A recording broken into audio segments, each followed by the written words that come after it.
They've studied us, somehow figured out how we build, he thought, feeling vaguely ill as he watched the professional motion of the soldiers. They moved in a leapfrog pattern with 2 on the walls firing, 1 standing and 1 kneeling. 4 in the center moved up under suppressive fire on the wings. The center group would then provide fire for the next 2 to move up. The halls were captured 1 by 1, 2 by 2, until the last expendable defender died with a hole in his brain. They are orderly, professional, a warrior species, Shia thought, and that thought stayed with him for the next 3 months. As he watched the shipyards produce more and more, they reached 50 ships to the humans' 1.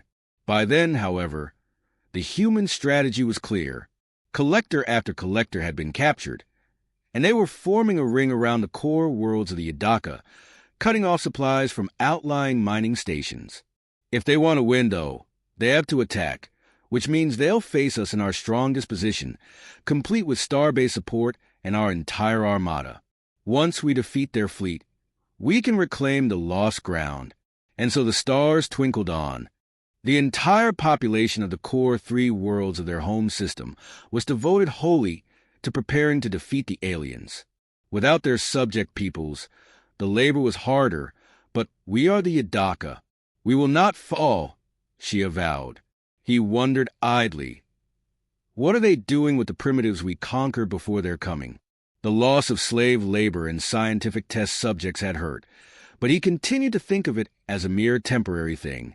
He and all his high command were breathing hard as they sat in council with the Kakik on the day the last outer collector was reported to have been captured. We have prepared as best we can. Our fleet is stationed directly at the hyperlane entry. They can come from no other place.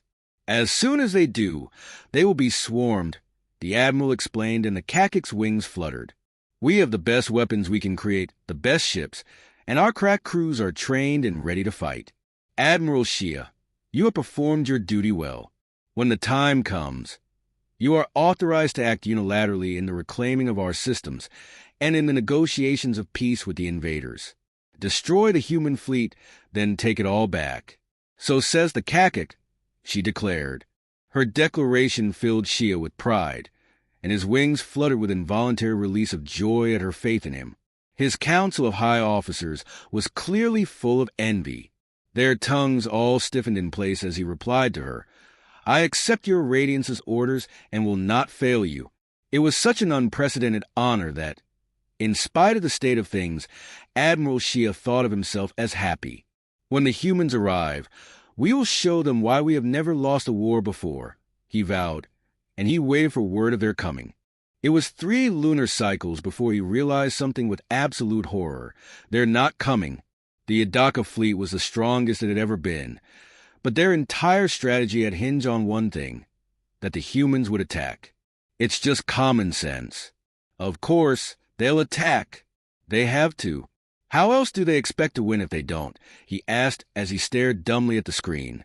Each of the trio of worlds was structured solely around the construction and maintenance of ships. Even their star base had been modified to ensure the maximum number of ships could be maintained. The Terran fleet had not changed much, with only a handful of large battleship signals, showing as having come to reinforce the one identified as Admiral Yamamoto. In addition, the solar collector there had been expanded into a support base with a shocking degree of speed. According to the signals, it had a number of weapons platforms to augment the human armada's fighting force. Thus, bottled up, Shia undertook an unusual strategy, taunting. The face of the human admiral appeared on his screen when their connections linked up. I did not know you were so afraid of us. Perhaps you would care to surrender now and save the lives of your soldiers, Shia said without wasting time on pleasantries. Perhaps, Admiral Yamamoto replied. I will consider your request and reply within 3 of your lunar cycles. The transmission was then cut. Shia could hardly believe it. Are they cowards after all? He wondered and sought to consult with the only one he trusted more than himself, the Kakik. Agreed. It is a strange thing, but they are aliens, the Kakik answered. Her confused fluttering was as much relief as worry in the Admiral's mind. Perhaps such surrender practices are common. We know little of these creatures beyond that they are hardy survivors. And so they waited. 3 cycles passed by again, and the human admiral's transmission came in on the very last day since his initial request. "Do you submit, or do we fight?" Shia asked. "Nuts," Yamamoto answered, and the transmission died again, the same as before. What exactly that meant consumed ample thought and time. But when there was no movement of the human fleet, one thing Shia was sure of: the humans simply weren't coming. This time, he didn't need to go to the Kakik. She summoned him.